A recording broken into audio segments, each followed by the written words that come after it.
চৰাইদেউ জিলাৰ অসম নাগালেণ্ড সীমান্তৱৰ্তী নামতোলাৰ পৰা নগা উগ্ৰপন্থীয়ে এজন ব্যৱসায়ীক অপহৰণ কৰি নিয়া ঘটনাই অঞ্চলটোত তীব্ৰ চাঞ্চল্যৰ সৃষ্টি কৰিছে।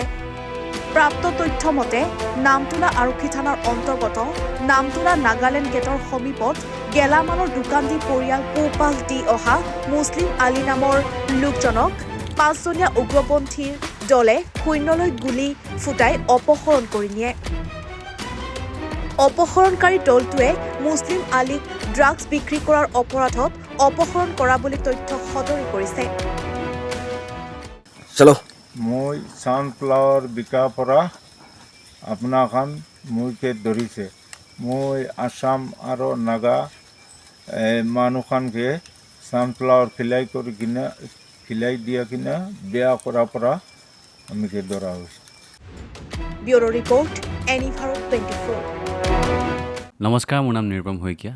এনি ভাৰত 24 এটা নতুন অনুষ্ঠান লৈ আহি আছে, জুবিনৰ গানে কি আনে। তাৰ অডিশ্যনসমূহ অসমৰ প্ৰত্যেকটো ডিষ্ট্ৰিক্টত হ'ব আৰু এটা ৰিয়েলিটি শ্ব' হয়।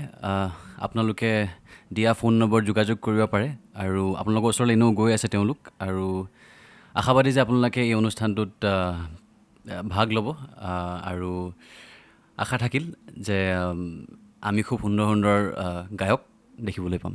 ধন্যবাদ।